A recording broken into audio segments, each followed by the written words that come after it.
Bonjour à tous, j'espère que vous allez bien. On se retrouve dans cet épisode sur la porte 2. La porte 2 que je vais expliquer en Human Design et en Jenkins. Et encore une fois, si tu ne connais pas encore ces outils de connaissance de soi, je t'invite à faire le test et à t'informer un peu plus sur le sujet. Tu peux retrouver toutes les explications sur le Human Design et le Jenkins dans les épisodes précédents. Et avant de commencer, je tiens à rappeler que même si tu n'as pas la porte 2, il est possible que tu peux utiliser tout de même l'énergie de la porte 2. Donc on commence tout de suite dans le sujet de la porte 2. Donc la première chose, la porte 2, c'est une porte très puissante et symbolique. Elle est associée justement au thème de la direction, de la réceptivité, de la capacité justement à recevoir et manifester des idées dans le monde matériel. Et elle se situe dans le centre G. C'est le centre de l'identité, le centre de l'amour de soi, le centre de la direction, le centre aussi de l'amour. Donc la porte 2, on l'appelle la porte de la réception. C'est une porte qui est réceptive, donc elle va jouer un rôle crucial en nous connectant justement dans la bonne direction, en étant justement réceptif aux influences de l'univers. Donc pour moi, elle représente la réceptivité forcément, l'énergie directionnelle, et contrairement à d'autres portes, elle ne cherche pas à diriger, mais plutôt elle est ouverte à recevoir la direction de la vie et permettre à cette direction de s'exprimer justement à travers elle. Pour moi, ceux qui ont cette porte active dans leur design, ils ont souvent un peu un talent inné pour manifester une direction correcte pour eux-mêmes et pour les autres, mais de manière passive, comme si un petit peu on les avait amenés à ce chemin, et parce que justement ils sont réceptifs aux circonstances et aux opportunités qui se présentent.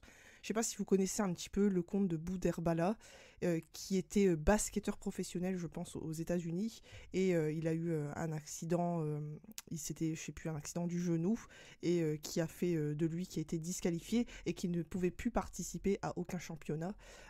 Et du coup, il s'est tourné justement vers l'humour. C'est ce qui l'a amené justement vers l'humour. Et pourtant, sa carrière, elle était déjà prédite au moment où il s'est lancé dans cette carrière. Et la vie l'a amené justement à ce chemin-là grâce à la réceptivité.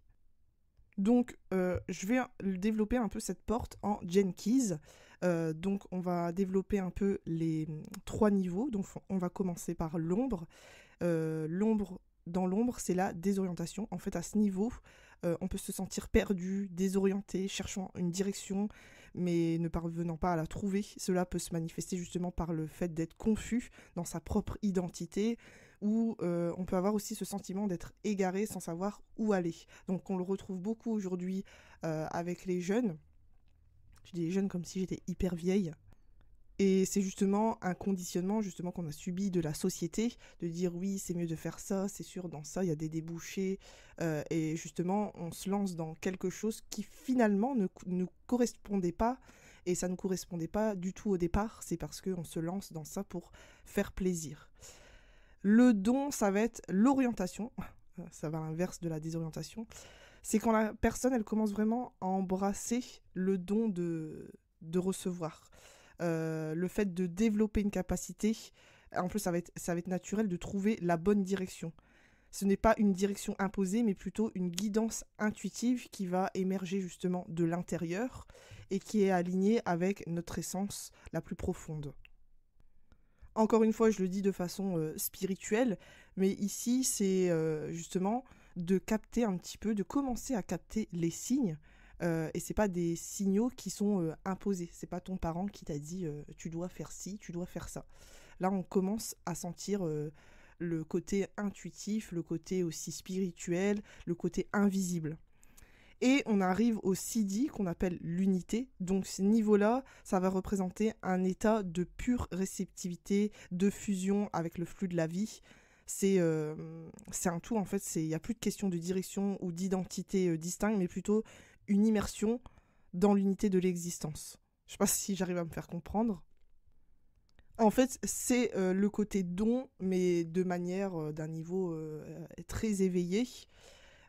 Et pour moi, c'est la notion de direction et de réceptivité. Elles vont ensemble. Elles nous invitent à cultiver une attitude réceptive face à la vie, et peu importe ce qui nous arrive, et faire confiance justement à notre orientation intérieure et à comprendre que la véritable direction vient de l'alignement de notre essence et justement avec le flux naturel de la vie.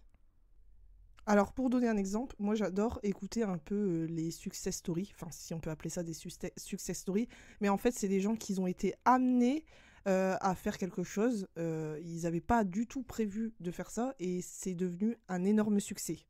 Donc il y a pas longtemps, je scrollais un peu sur les réseaux sociaux et je suis tombée sur une fille en fait qui était boulangère, un truc comme ça. Elle en avait marre de son travail. Bon, elle a fini par arrêter en fait et elle était au chômage. Elle s'est dit bah, qu'est-ce que je vais faire. Du coup elle dit bah, je vais prendre du temps pour moi. Et en fait elle avait une passion, le crochet, donc qui revient énormément à la mode. C'est entre autres, si tu sais pas ce que c'est une façon de tricoter mais c'est sans aiguille. En fait ça s'appelle justement un crochet. Et en fait, elle fabriquait des sacs grâce à son crochet. Et puis elle s'est dit, ben, pourquoi pas en fait les vendre. Donc elle a créé un site. Bon, elle a dû mettre du temps. Aujourd'hui, on peut tout apprendre, on peut tout faire soi-même juste avec des tutos YouTube.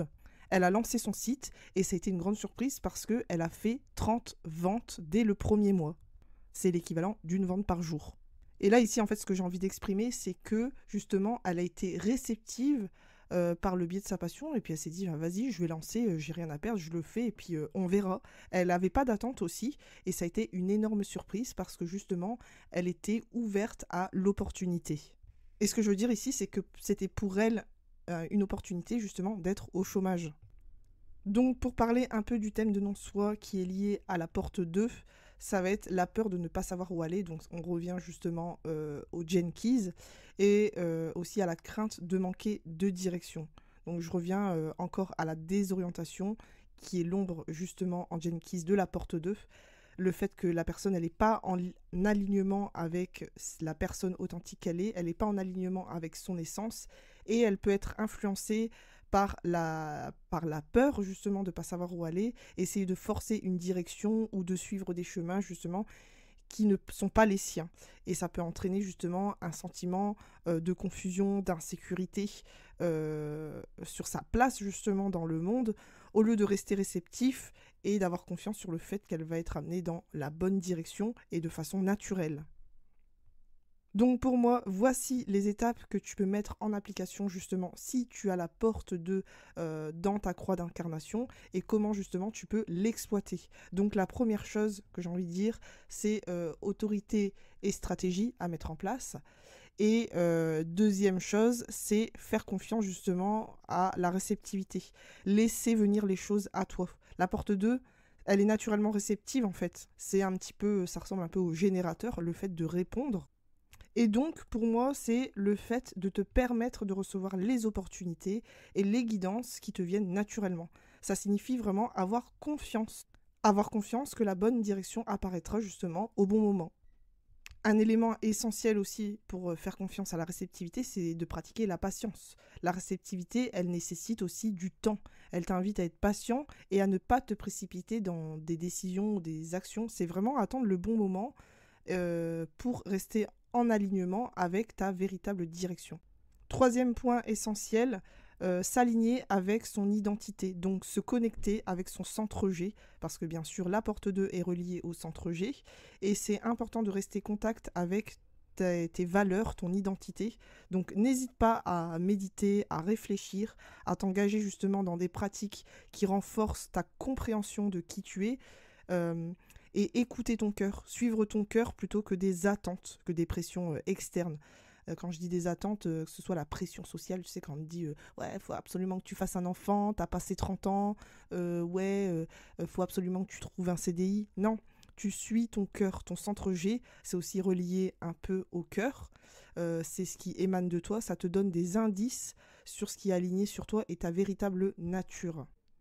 Troisième étape qui me semble essentielle, c'est d'accepter ta guidance intérieure. Donc là, ici, faire confiance à ton intuition. Parce que la porte 2, c'est une porte aussi d'intuition. Apprendre à reconnaître et faire confiance à tes impressions intuitives, même si elles vont à l'encontre de la logique ou des codes sociaux. Et observer les signes. Donc sois attentif aux synchronicités, aux signes, aux événements qui semblent te guider vers une direction particulière. Souvent, ces éléments apparaîtront lorsque tu seras ouvert et réceptif. Quatrième point pour moi qui va être aussi important, c'est de cultiver ton unicité. Pratiquer en fait la méditation, la contemplation justement de tes dons qui peut t'aider à développer justement un sentiment d'unicité. et en te connectant profondément à cet état de réceptivité, tu peux devenir plus aligné avec la direction la plus naturelle de ta vie. 5e point pour moi, ça va être d'éviter le thème de non-soi. Donc de ne pas céder à la peur de désorientation. Le fait d'être conscient les moments où tu te sens perdu, désorienté, confus et que tu ne dois pas réagir. C'est juste un sentiment. Rappelle-toi que ces sentiments peuvent être une partie du processus justement pour trouver ton vrai chemin. Et ne te laisse pas influencer par les autres, que ce soit tes amis, tes parents, la société. La porte 2, elle peut facilement être perturbée si tu suis la direction que les autres t'imposent. Et donc là, je t'invite à rester centré sur ta propre guidance intérieure. Donc pour moi, c'est un peu une porte de projection. Et en résumé, pour exploiter la porte 2 dans ta carte Human Design, pour moi, ça consiste vraiment à embrasser une attitude réceptive et faire confiance à ta guidance intérieure pour que tu puisses t'aligner avec ta véritable identité et direction de vie. Voilà, c'est la fin justement de ce podcast. J'espère que c'est assez complet pour toi. Si tu veux approfondir et aller plus loin, n'hésite pas à prendre une lecture Human Design avec moi. Sur ce, je te souhaite une bonne journée, un bon week-end, une bonne soirée et à bientôt.